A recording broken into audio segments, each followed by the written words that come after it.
খুব টেনশনে আছি ভাই চট্টগ্রাম চকরিয়াবাসীর জন্য। এখন চকরিয়াবাসীর কি হবে? ওখানে আবার অভিযান শুরু হবে না তো? গভীর রাতে ঘরে ঘরে ঢুকে তল্লাশি করবে না তো? কারফিউ জারি করবে না তো?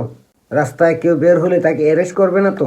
যেহেতু এনসিপির জনসভায় হামলা হয়েছে, সে হামলায় তাদের মঞ্চ ভেঙে চুরে গুড়িয়ে দেওয়া হয়েছে, অনেকে আহত হয়েছে।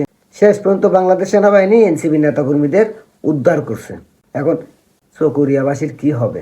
যেহেতু গোপালগঞ্জে এনসিপি নেতাকর্মীদের উপরে হামলা হওয়ার কারণে গোপালগঞ্জে অভিযান চলতেছে, কারফিউ জারি করা হয়েছে, যাকে পাচ্ছে তাকে অ্যারেস্ট করা হচ্ছে, অনেক মানুষ মারা গেছে, এমনকি নৌবাহিনী সহ লামাই দিছে গোপালগঞ্জে অভিযান চালানোর জন্য।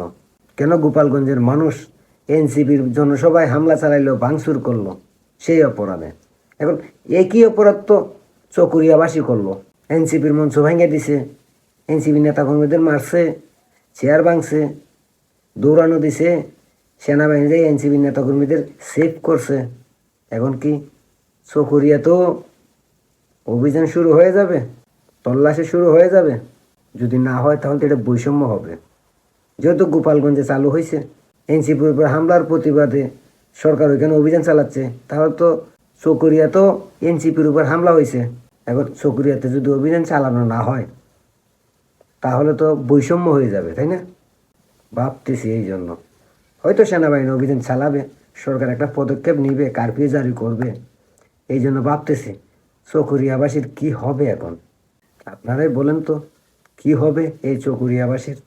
তো একটা জিনিস ভালো যে ওইখানে সেনাবাহিনী গুলি করে নাই। গোপালগঞ্জে যেভাবে সরাসরি গুলি করে মারছে, চকরিয়া তো ওইভাবে মারে নাই। তারপর আমার ভয় হচ্ছে গোপালগঞ্জের মতো না কারফিউ জারি করে দেয়, গোপালগঞ্জের মতো না রাতের বেলা তল্লাশি শুরু করে রাস্তাঘাটে মানুষকে অ্যারেস্ট করা শুরু করে দেয়। ওইটা নিয়ে খুব টেনশনে আছি ভাই। আপনার কি টেনশন হচ্ছে না? হইলে একটু কমেন্টে জানাবেন।